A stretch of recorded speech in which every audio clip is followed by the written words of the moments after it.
The goal is to end the AIDS epidemic by 2030.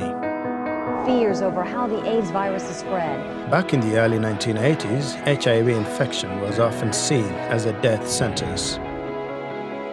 By 2000, more than 28 million people were living with HIV, but only 1 in 50 received antiretroviral medicines.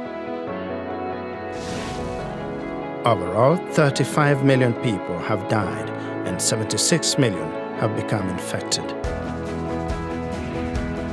But today, the scales have tipped.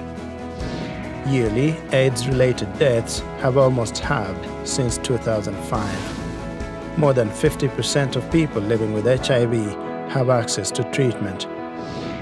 And a person living with HIV who starts treatment today has the same life expectancy as someone who is free of HIV infection. Pressure from the global AIDS movement has made medicines affordable in almost every country. $75 will cover an adult for an entire year.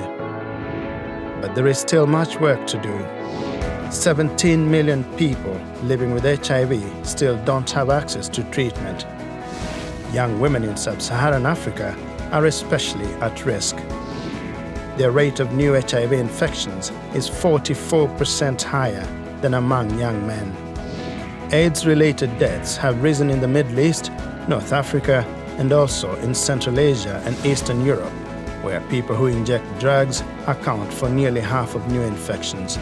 AIDS is not over, but it can be. UNAIDS, leading the global effort to end AIDS as a public health threat by 2030.